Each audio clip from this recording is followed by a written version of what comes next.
ولا شك أن كل منا مثقل بالذنوب، والذنوب لها أثر سيء على قلب الإنسان. ألا ترى أن أثرها أثر في الحجر الأسعد حتى صار أسود؟ فالذنوب اسود الحجر من خلالها كما جاء فكيف بالقلب؟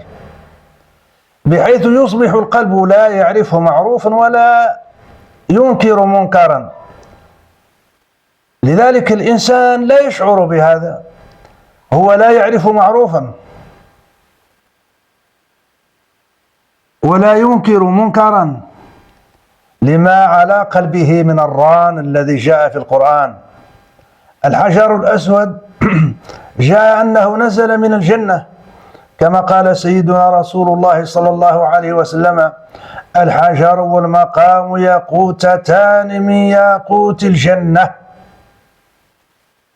لو لم يطمس نورهما لأضاء ما بين المشرق والمغرب.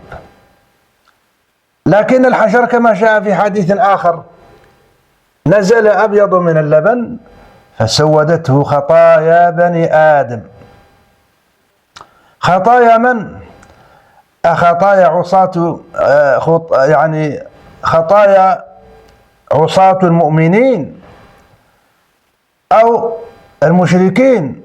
قالوا أن المشركين خطاياهم تبقى عليهم كما قال تعالى: إنما المشركون نجس لا يطهرون أصلا من الخطايا، وإنما المؤمن هو الذي لما يطوف بالبيت يحرم ويطوف بالبيت ويلمس الحجر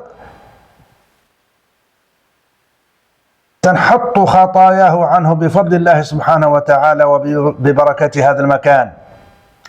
لذلك هذا من أثر الذنب على القلب. ألا ترى أن أثر الذنوب على القلوب يمنع نورها ويطمس نور القلب، بحيث يصبح الإنسان لا يبصر الحق ولا يعرفه، بل لا ينشرح، بل يصبح قلبه لا يستقبل حتى يعني المعلومات التي يتلقاها